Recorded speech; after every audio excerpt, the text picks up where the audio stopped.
here. Let's bring in our insider, Frank Saravalli. Frank, what do you got? The Colorado Avalanche guys to make another move after acquiring Josh Manson on their back end.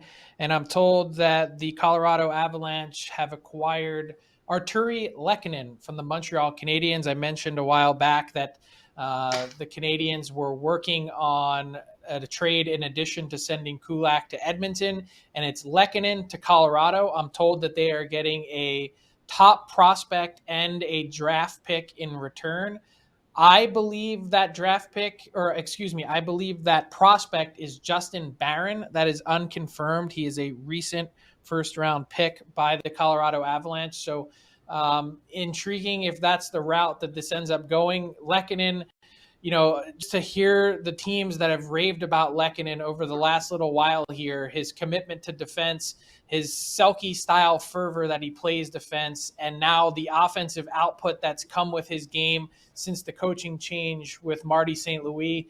I was really curious to see if Lehkonen would move. There was tons of interest in him, and it would make sense that a top prospect of Justin Barron's equivalency would end up being in the mix. Again, not confirmed. I believe the Colorado Avalanche were in the process of informing their pieces that were involved in the pick, but huge pickup for the Colorado Avalanche, the top team in the West, getting better with Artturi Lehkonen now on board. They get Manson, and now they have Lehkonen as well. Lehkonen was number 26 on our trade bay board, pending RFA, $2.3 million AAV.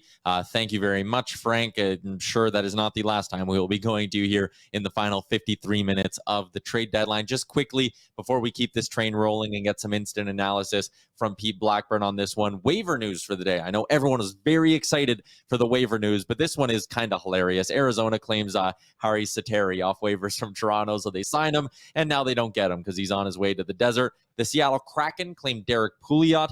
Vancouver claimed Brad Richardson from the Calgary Flames, and one of note, Peter Mrazek did clear waivers for Toronto. Not exactly the most surprising thing. Let's get to Pete Blackburn now. Artturi Lehkonen is going to Colorado. We've been talking about what they would do to kind of go toe-to-toe. You see these other big Stanley Cup contenders loading up, Pete. What do you think of the Avs getting Lehkonen? It reminds me of that a deal is struck. It's probably a good deal for both sides, and that's how I feel here, because the Colorado Avalanche just got richer with Lehkonen. I mean, unbelievable ad. I think he's going to fit perfectly into their middle six, and he is somebody who comes in with an ability to kind of give them a little extra oomph and make them scarier for a playoff run in which we have very, very high expectations.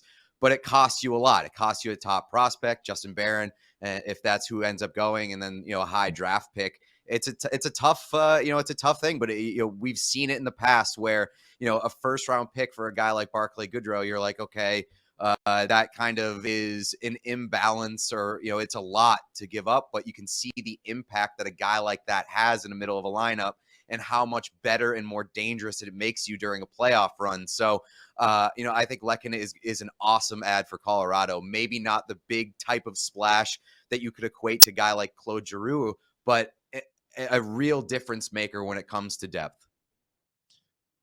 Let's keep moving along here. Justin Barron, a top prospect included in that deal. Lucky for us, we have our prospect analyst, Chris Peters, available to join us with the next wave here. Chris, Justin Barron, defenseman, going to Montreal. For the Habs fans watching, what are they getting in Barron?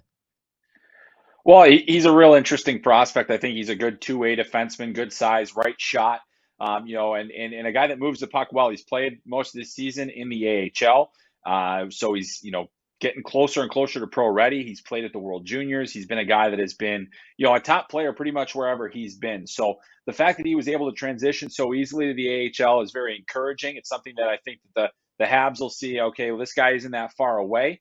And it's a guy with some size and some physicality as well. So, I've always liked Justin Barron just because he keeps the game pretty simple. He does have good puck moving ability. That first pass is certainly one of his real assets, and he can move around the offensive zone pretty well. Is he going to be your power play guy? Probably not. I don't think he's going to be a guy that's going to play on the power play. But if, for tournament, I think he's a BB plus prospect, which is, everyday NHLer, a guy that's going to help your team. And, He's might not be the biggest impact player, but he's going to be a guy that gives you pretty good quality minutes. I think his ceiling is a top 4 defenseman if everything kind of goes right for him. And even if you end up with a 5, I think he could be a solid 5 on the right side. So a lot of really good things there. I mean, if you're going to lose a player like Artturi Lehkonen, you got to make sure that you're going to get something of value back. And I think the Habs absolutely did that here with Justin Barron, a player that I personally like quite a bit, and a guy that I think that they're going to like in their system just because he's very steady, he's very reliable, he's predictable in the right kind of ways, and he still has that skill level that can give you a little bit of extra offense as well. So I think this is a very good pickup for Montreal.